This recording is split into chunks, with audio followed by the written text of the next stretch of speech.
Hey, how's it going? Welcome back. My name's Amy, and we have another Book Talk Tuesday today. Yes, and it is going to be a hot one here where I live. I decided just to film this on Tuesday and put it up on Tuesday. But today, I will give you your weather update right away because my my cold brew coffee, my cold foam creamer I use has already disintegrated into the Neverlands of the cold brew, which is a telltale sign of how it's going at 9:04. Let's prepare ourselves with the glasses. Huh. And today's video is going to be about I am going to do the Big Book Summer Challenge that a fellow YouTuber Sue Jackson is doing. I guess hosting. I guess that's what you would say. But I'll have some links in the description for her channel. Yeah, so it's just we're going to challenge ourselves to read some big books, and a big book she's defined as 400 pages or more, and you just need to read one book. You don't have to read multiple books, but I noticed a lot of uh, book people, they have multiple books to choose from, or they might try to get to. I have multiple books to choose from, and I figured for Big Book Summer Challenge that I could try at least one big book per month, so that would be 3 books. And her challenge goes from I believe it's Memorial Day, that weekend, the weekend. Memorial Day's on Monday, so I think it's that previous Saturday, Sunday, through Labor Day, which I think is September 2nd. I am not sure. Let me look here.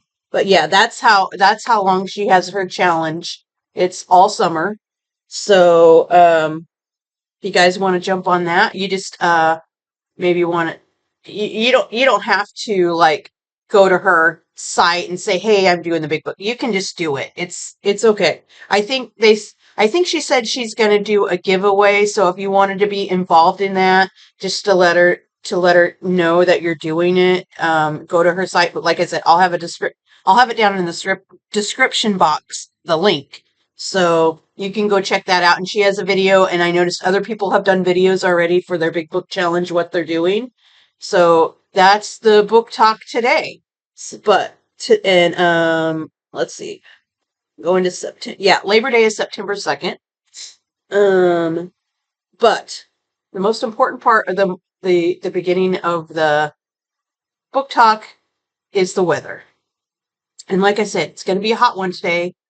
It is going to be, now see on my phone weather app, it says severe weather alerts. Now, uh, it for some places in the U.S., that severe weather alert could be a hurricane or a tornado, or we don't actually, I don't think I've ever had a hurricane here. Um, Tornado, a mini, I would call it a mini, in the area, not necessarily my place of livelihood. Um, but excessive heat warning from Tuesday, 11 a.m. until Wednesday, 8 p.m. This is Pacific Standard Time. Today's weather says, I always hope my phone lies on these, but it seems to not, maybe a degree. But today is 105, sunny. Tomorrow is 105 and sunny. And then we're going to drop down to 95. Then we're going to go to 97. Then we're going to go to low 90s for Saturday, Sunday, Monday. So we got two hot, what I call pretty hot days. Yeah, that's a little bit past my comfort zone, and I gotta my room's a mess because I got a boatload of crafts that I've pulled out that I'm trying to get done for tomorrow to sell my wares. And yeah, that's your weather update for Tuesday, June 11th, 2024. You're welcome. Yeah, it's 9:09 and my cold foam creamer has already disintegrated. That's not nice. Mm-mm. That is a good cold coffee though. If you like iced coffee, I use the I think it's Stoke. I'll put it up on the screen. Brand. I get it at Walmart, and then the cold foam creamer is the International Delight. I think this is the sweet and creamy, and my creamer is coconut cream. The one you see advertised all the time on TV. I'll put that one up on the screen too. That's how I make my cold brew with cold cream foam. Love that cold cream foam. I seen another YouTuber do it, and I said I have to try it, and I did, and I love it. The one this is the first time I've had not first time today, but I got the sweet and creamy one. But in the past, I've gotten the caramel macchiato one. Oh, that's so good. Yeah, it's International Delights is the just like the creamer. It comes in a spray can. It's so wonderful. But anyway, onwards, upwards, and why we are gathered here today again at Book Talk is the Big Book Summer Challenge put on by Sue Jackson. Okay? You can go check out her channel. She's a she's a good gal. I like her channel. I just discovered it this a few days ago. So we'll be watching more of that. Just not just for Big Book Summer, but for other things that she reads. And I believe her husband reads too, but I don't think he's not on the channel. But let's get into the big books. That's why we're here. I want to move my planner and leave it open. We're just gonna. It's gonna. There. I need a Kleenex. There we go. Excuse me. Armpit. Excuse me. Nobody wants to see that. Sorry. That was rude. Okay. Back to semi-normal. Okay, so I have 1, 2, 3, 4, 5 books I've chose for my Big Book Challenge possibilities, but I know I should. Well, I've already started one before I even heard about the Big Book Challenge, Summer Challenge. I've already started one that qualifies, and I have the audio and I have the book. And actually, all of these books, three of them I have in my on my shelf, the Libby app right now. The audio, I have it. I'm gonna have to start listening to them or return the loan and try to get it back because I know for a few of those there's some people waiting to get the audio. So we'll see. But I will try to get to at least 3 of these. So that would be January. No, my summer is not in January. June, July, and August. That's my goal. And I think I could do it. Because all but probably one would be a more difficult, slower read not difficult, but a slower read. It's just more thinking, I think. But so yeah. So the first one that I've already started, and I have the audio. I've been listening to the audio. I've been trying to read this book for like the past 2 summers, and I have not got through it. I don't know why. I've seen the movies multiple times. I have them. The first movie they did about this book, it was actually on TV. It was a TV movie. It's a Stephen King book, by the way. You can guess. And I have that on DVD. And then the new movie, a few years ago, they remade it at a feature film, like, out at the movies. And they did it in 2 parts. And if you haven't guessed it already. It is It. It is It by Stephen King. And this definitely qualifies for a big summer book challenge. This is well over 400 pages. It is, if you're afraid of clowns, this is the book that you probably won't like. It involves a scary, very bad clown. Um, but yeah, this is one I've wanted to finish reading for a long time. And I got the audio because I just started listening to audios on the Libby app, probably the end of this last year. So the Libby app's still really new, and I'm really enjoying it. You can get the ebooks or audios, and they don't have everything, but they do have, I mean, thousands. And they have magazines you can look at. Little plug for Libby, but yeah. So it is the first book I'm reading. So this will be the June big book, and it is no pun intended. I can't talk. I am feeling much better. I was sick. The last video I told you how I was not feeling well. I got something. Cough's kind of going away. I still have a little bit of cough at night, but not much. And I am feeling like 200% better. But I just don't want to go out in any heat right now and work in the yard just because I'm getting over this, and I don't want to cut just because of my cough. I don't want to exert myself and cause myself to cough more. So yeah, and definitely on the really hot days, I'm not going outside. But we do check on our kitties outside regularly. Make sure they have fresh water. The birds have fresh water. The wild birds. We don't have pet birds. Anyway.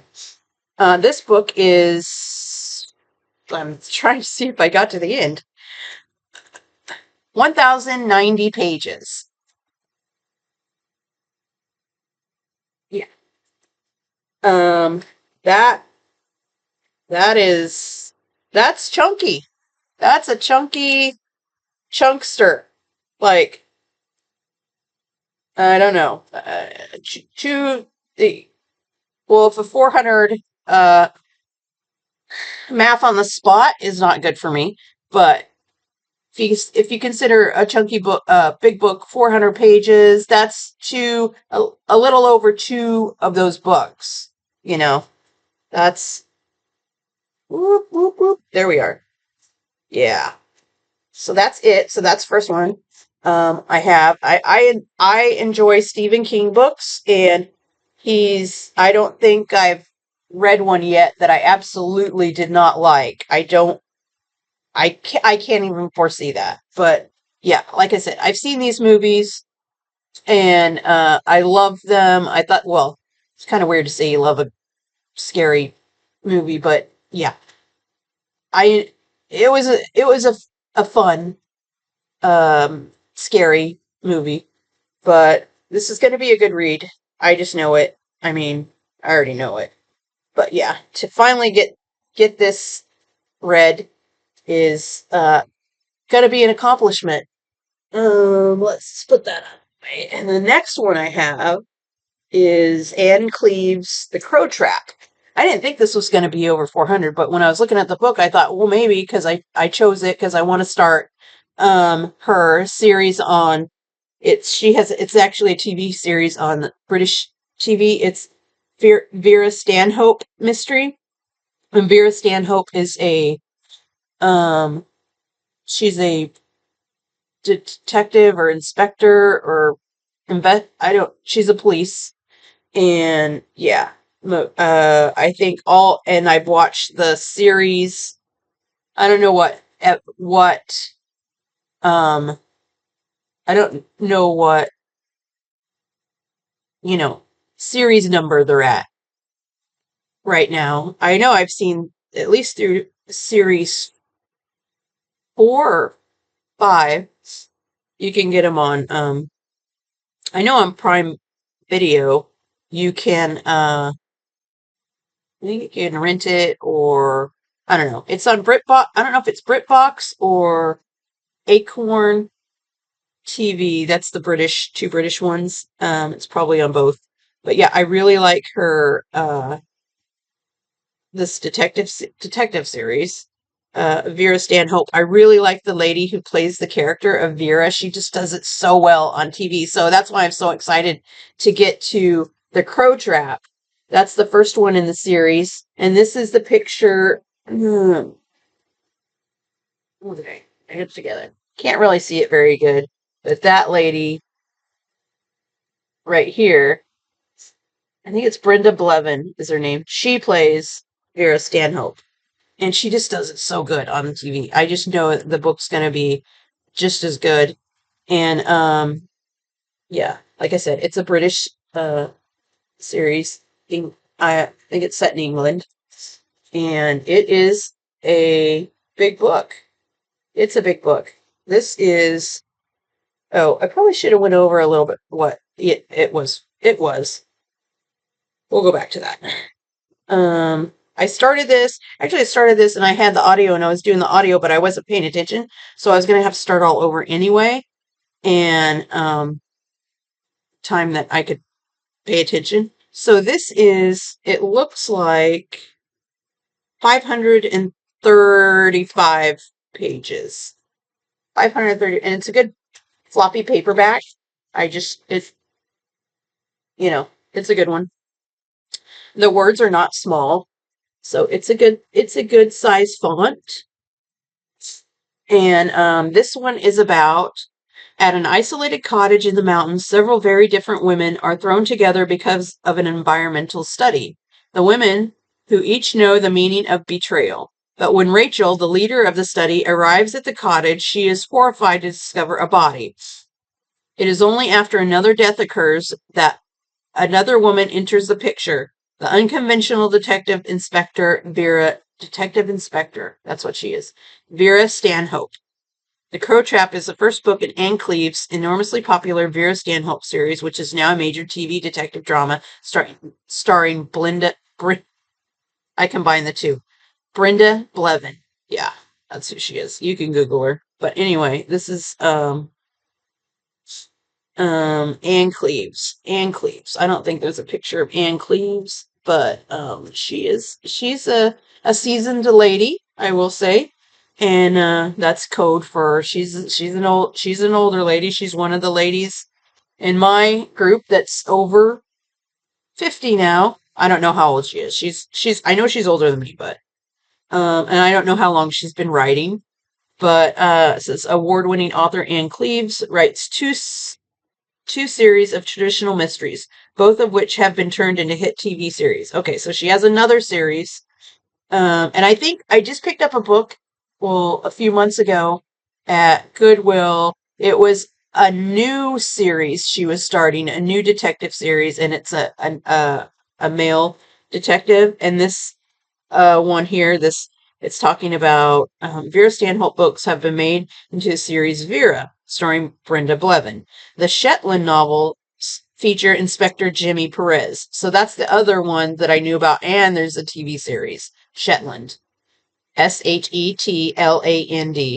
Feature Inspector Jimmy Perez and are being filmed by the BBC entitled Shetland. Yeah. Okay. So I don't know when this came out, but I know Shetland has been on, it's been I seen that a few years back. So, says both series are also available in the United States through Netflix. This might have changed. Netflix, PBS, and Acorn TV. So it's Acorn.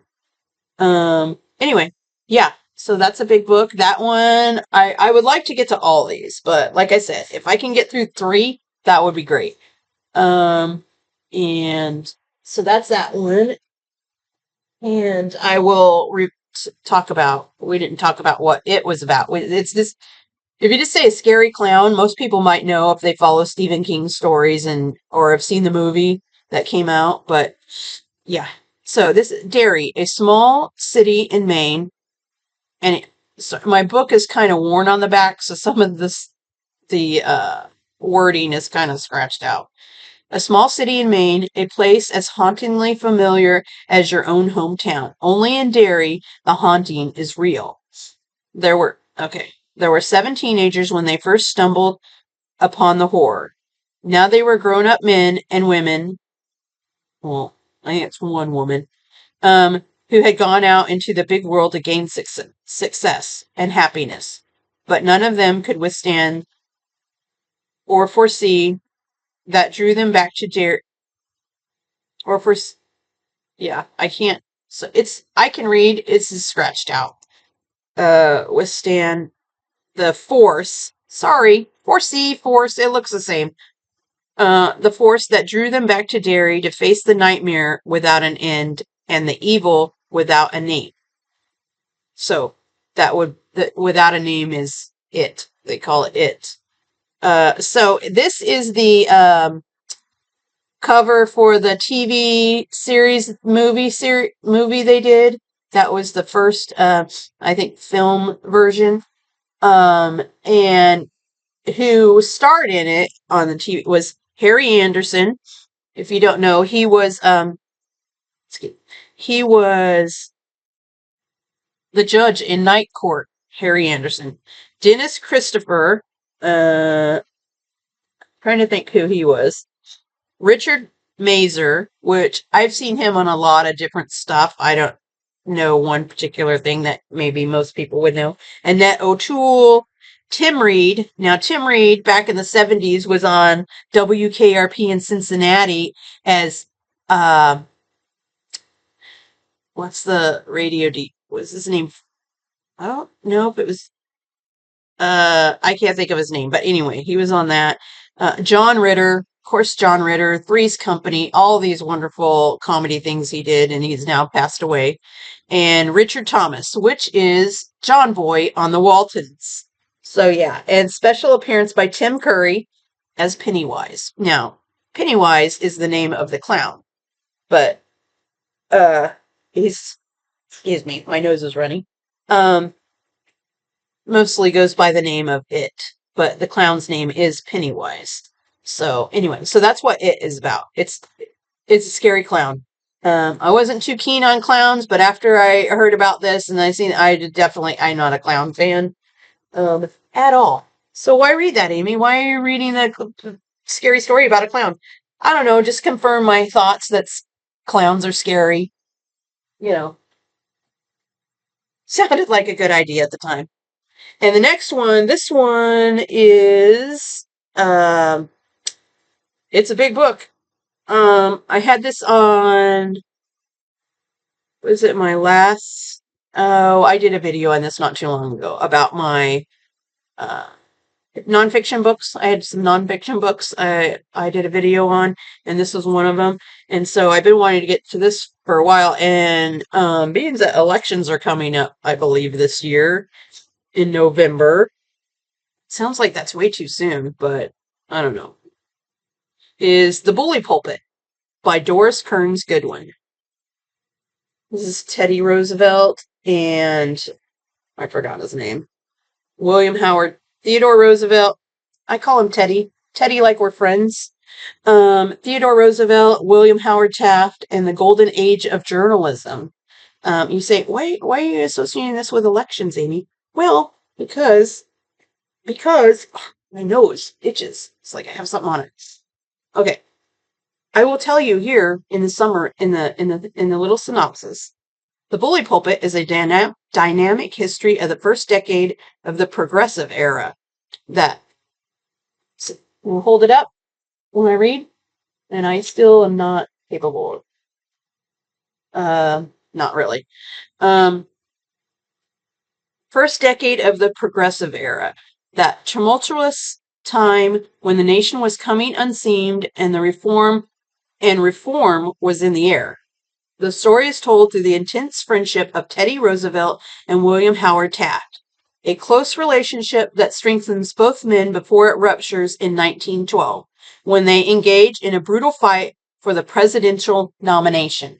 That's why when I say elections is coming up, this isn't about, they're running against each other, I guess. It says presidential nomination, so brutal fight for the presidential nomination. Yes. The Bully Pulpit is also the story of the muckraking press portrayed through the greatest group of journalists ever assembled at one magazine. Ida Tarbell, Ray Stannard Baker, Lincoln Steffens, and William Allen White teamed under the, oh Lord, haven't came across this word often, mercurial genius of publisher S.S. McClure. Yeah, so Doris Kearns Goodwin is the author, and she just has a new one out this year. It's called, I'll put that up on the screen because I can't remember it. Something like Unfinished Love Story. I don't know. It's here. So Doris, uh, yeah, she, let's see. She won the Pulitzer Prize in History for No Ordinary Time, Franklin and Eleanor Roosevelt, the Home Front in World War II, and is also the author of the bestsellers Wait Till Next Year, The Fitzgeralds and the Kennedys, and Lyndon Johnson and the American Dream. Doris Kearns Goodwin. The Bully Pulpit. So that is a big book. It's a chunky. It is a good floppy paperback, though. For as big as it is, it's heavy. But it has pictures in here also. Artwork, pictures. Yeah. So it has some, it should be interesting. Again, elections are coming up. Always wanted to read this around that time just because it has to deal with journalism and I don't want to say slander, but like, yeah, maybe. Um, you know, the, newspapers and magazines write articles. They want to get sensationalism, and and other people usually use that for it's how elections are now, which it didn't always used to be like that. This is like, I think, the first, I'm not sure if it's the first wave of using the,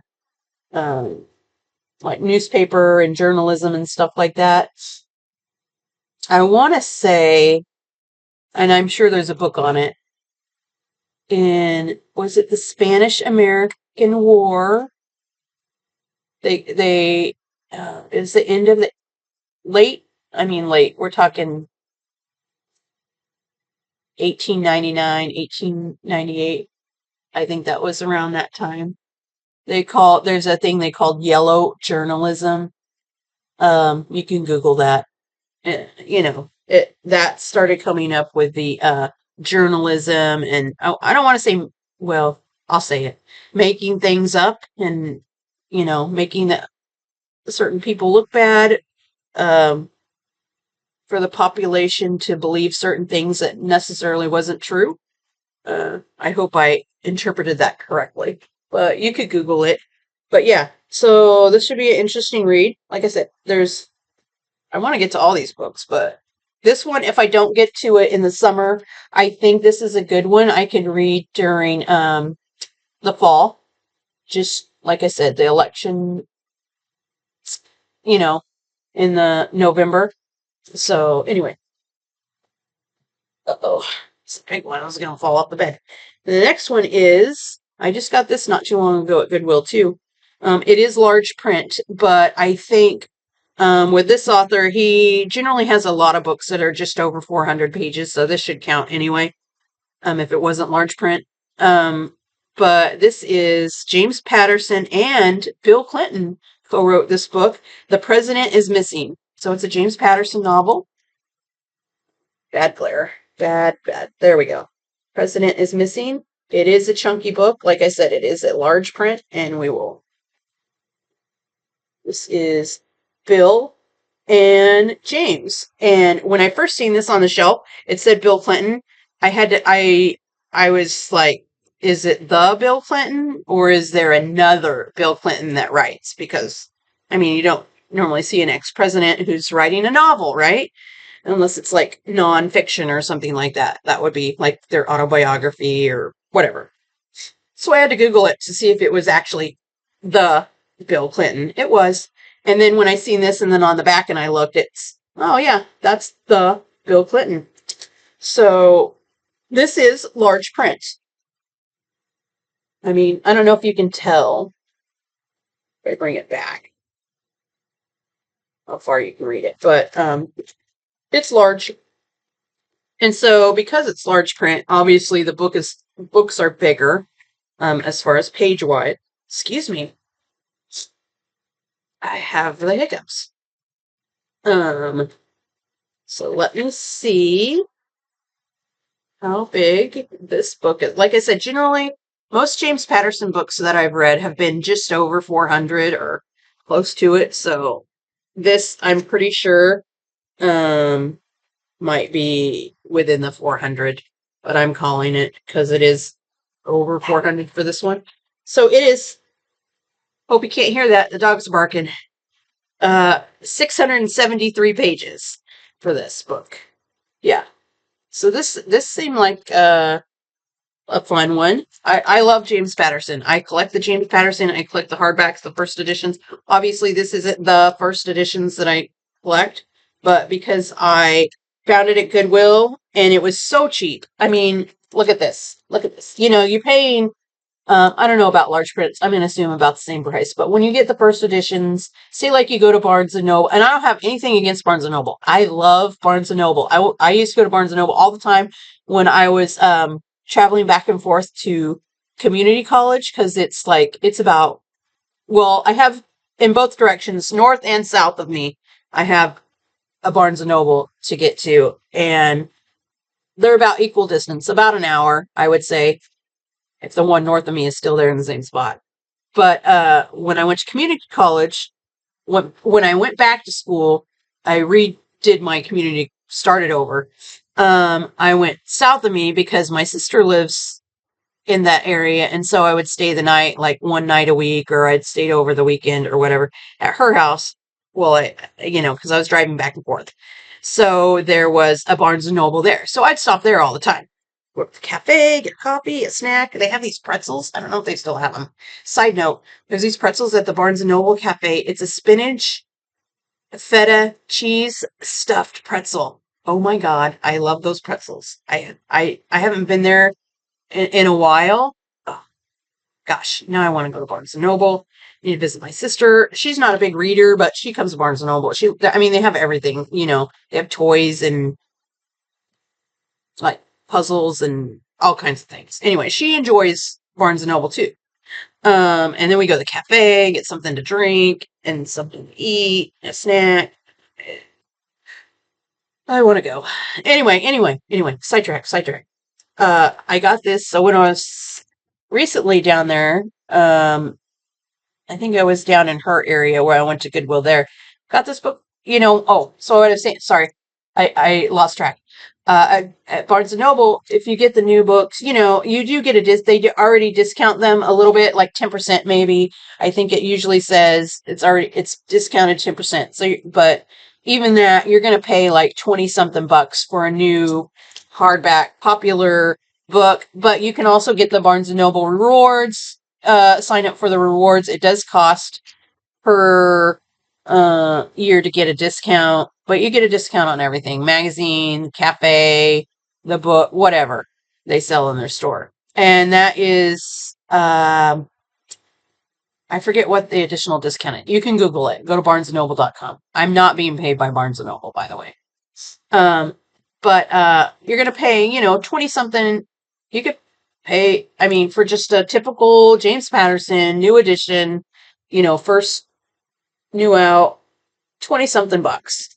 So this is probably going to, at retail, it says it runs $32. Okay, but you're not really paying that at Barnes and Noble. You're paying, like I said, they give you, usually getting a discount on top of the whatever they call it.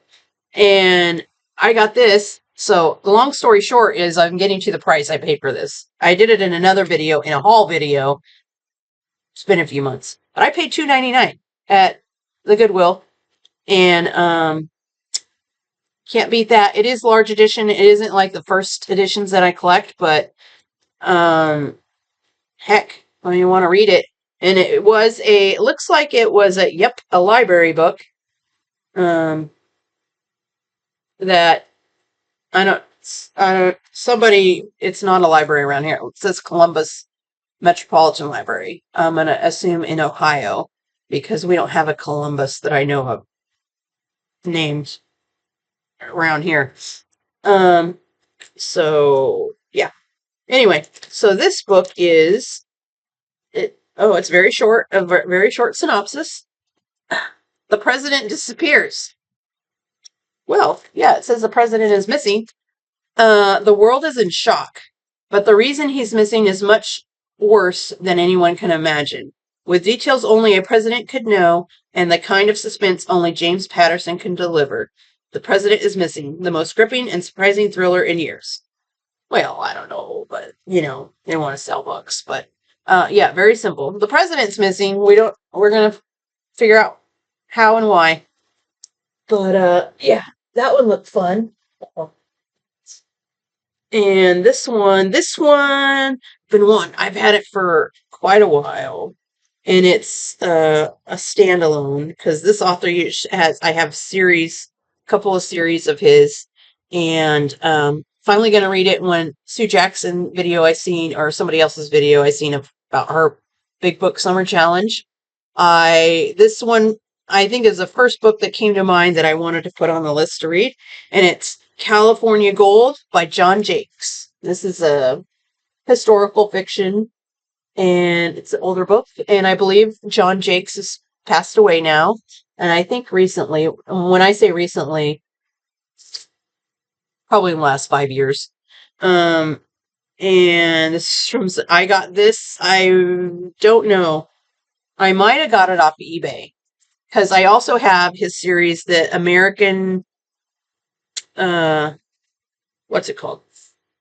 American, I call it the American, it's the Kent Family Chronicles. I have all those books. I've started them, years ago, and I never got through them. There is, 1, 2, 3, 4, 5, 6, 7, 8 books in that series. They are all chunky little paperbacks I have. I mean, chunky. They're probably over 400 pages too. And I've read the first 3 in those series, and I want to start it over because it's been so long that I want to finish the series. So I might do some kind of challenge, readathon, with reading and finishing a series in, probably like for like a year-long challenge. I don't know yet. I'm thinking about it. But yeah, and he has other things, and his other series, he has a trilogy, which I have all of those books also, and this was a TV miniseries many years ago in the 80s, and I watched it, I loved it. It was the first book they did of the miniseries, and I think they went ahead and did uh, a movie or miniseries with all of the books, because I remember the last one. I remember seeing that I can see the name and title of the movie in my head. But that's the North and South trilogy. And the miniseries was North and South, and that was the first book, and I have all 3. But yeah, so California Gold, I got this, and I thought, oh, that's great, because, I live in California. I live in Northern California. I live probably an hour away from Sacramento, north. And this California Gold and the Gold Rush, I mean, you grow up, that's the things they teach you in history as a young child. We go to, I know, well, when I was a kid, and I think they still do it, we go to a field trip to Sutter's Fort, and I think that's where they found the gold, or Williams, whatever. California history and the gold history, and the Gold Rush history, right smack dab close to, where I born, grew up, live, that's, this was one that I wanted to get to because of that, because that's the area, not era, I'm not 1800s era, but the area that I live in is, we have a lot of that history that's taught in schools around here, well, throughout California. But anyway, yeah, this is a chunky book. It is, I don't know if it was ever a TV movie or series. I've never heard of it, but wow, what do we got afterwards? Okay. Yeah, you have I'm getting there. I don't know what. There's stuff at the end, and I don't know if it counts as it. No, that's another book, I guess. El Dorado. Um, I'm guessing that's another book. I don't know. Um, it looks like this book is 644 pages. It's a hardback. Um, the font's not too small. I mean, it's regular font. It's not, but this seems like it should be easier, quicker, just to faster pace for me. Just this type of fiction. Nonfiction usually takes me a little longer. It's just the sometimes the learning curve with it. There's things that you don't know about that you're learning about, or word vocabulary wise might be a little more when they write nonfiction, a little bit more educational ish. Yeah. Well, I don't know that the chapters are looking like the last chapter, so it might be a few more pages. We're going to see what this is here, because there is a table of contents. I thought I seen. Maybe not. Maybe not. Yes, I did. They have a table of contents. So 10 big chapters, and then there's this one at the end. So it's 645. I don't know what I said. Anyway, it's over 600 pages. That would be because that says 650. But officially, I think it's 645. Okay. We're going 645. It's over 400. But yeah, so this is a historical fiction. And, okay, it's kind of a long write up. Yeah, here we go. 30 years after the gold rush, men and women of adventurous spirit began to discover the true gold of California. They found it hidden in her soil and in her streams, in black oil and golden citrus. So begins California Gold, the new historical novel by John Jakes, sweeping from 1886 to 1921. The novel explores the lure and the legends of California, charts its change from the frontier to a modern state, and chronicles, as only Jakes can, the loves and battles of a host of vivid characters. Um, So, then it's going to go through a few characters here, some brief description. It says James Macklin Chance, a penniless wanderer who descends from the Sierras with the dream of conquering California and seizing his share of its wealth no matter what the price. Nellie Ross, a San Francisco journalist and an early feminist in love with Mac. Her ambition is nearly as powerful and destructive as his. Carla Hellman, the only child of one of the state's land barons. She gets any man she wants with disastrous consequences. Walter Fairbanks, a powerful and arrogant railroad lawyer entrenched against newcomers who becomes a lifelong enemy of Max. Wyatt Paul, a rogue to whom California means unlimited freedom to cheat, steal, even kill. Father Marquez, a rebel priest who risks salvation and his life to fight for California's downtrodden. So that's, I guess, the main characters. And with page turning intensity, and the author sweeps us from the high Sierras and the mansion and clubs of San Francisco society to Los Angeles during the great land boom of the 1890s, and Riverside in the heyday of the millionaire citrus growers. In these pages, Mac Chance struggles against the corruption of California politics, becomes involved in the struggle of early environmentalists to preserve the wilderness, endures the terror of the San Francisco earthquake of 1906, fights the railroad monopoly known as the Octopus, invests in silent movies, and is caught up in the labor wars in the fields of the Great Central Valley. Also present in these pages, playing roles in Mac's life on a stage as large as the state itself, are famous historical figures. Newspaper publishers William Randolph Hearst and Harrison Gray Otis. Back page. Edward Doheny, I hope I said that right, who struck oil in the streets of Los Angeles, Leland Stanford, and ruthless Collis Huntington of the Big Four, prizefighter gentleman Jim Corbett, naturalist John Muir, writer Jack London, and director D.W. Griffith, America's first cowboy star, Bronco Billy Anderson, and more, combining impeccable research and powerful storytelling. California Gold demonstrates once again why John Jakes has been called the people's author and the godfather of historical novel, and why his last 11 books have all been #1 bestsellers. Here, at last, in one immense novel, is California history intertwined with California myth, capturing all the glory and delusionment of the eternal California dream. Sounds about right. Yeah. So I'm finally excited to get this one. So like I said, I've started it already. I'm not sure. I think I want to do California Gold in July. Okay. So if I do California Gold in July, that would leave me to August to choose The President is Missing in the Crow Trap and possibly The Bully Pulpit. So, yeah, I think that's a good little,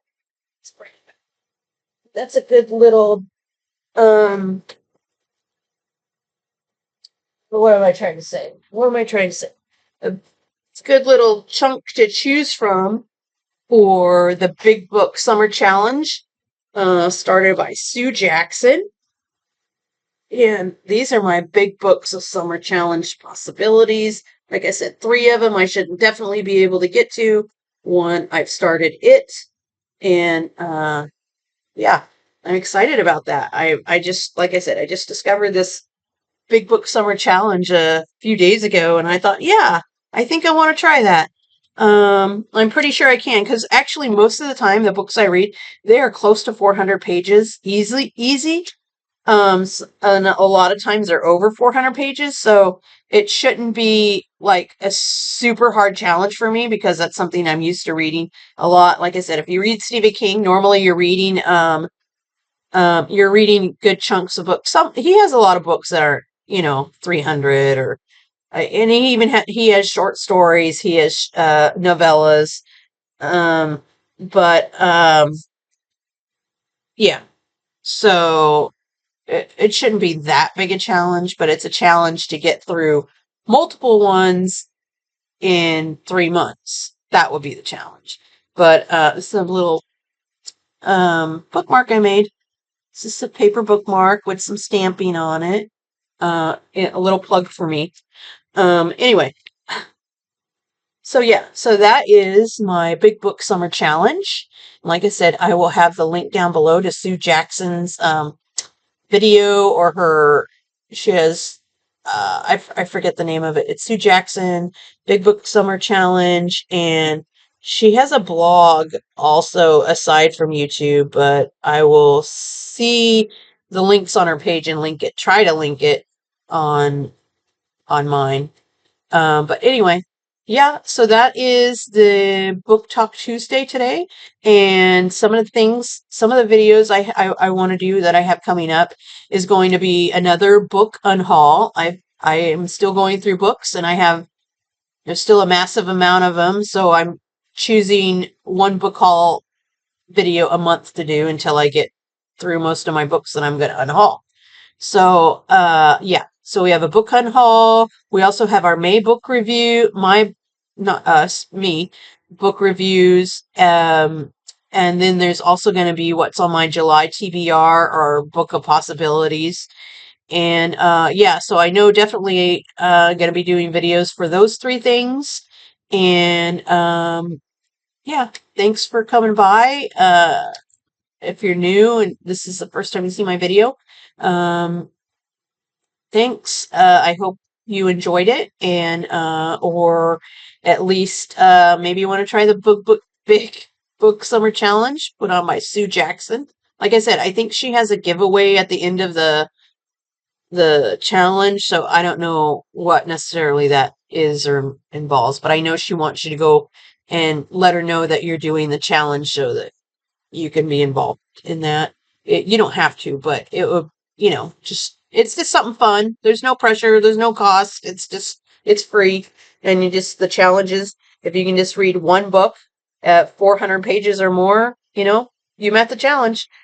But yeah. So again, thanks for coming by. We'll see you back here. Fingers crossed, and have high hopes. We'll be back here Thursday. I think Thursday I'm going to do the book unhaul. That's the plan. Should be a good little chunky stack of those books that I'm unhauling. And yeah. So we'll have a great rest. What? I'm about ready done talking. A rest of your week. Stay cool out there. Those of you who have hot spots, and if you have cold spots, I don't, stay warm. But okay. Thanks for watching.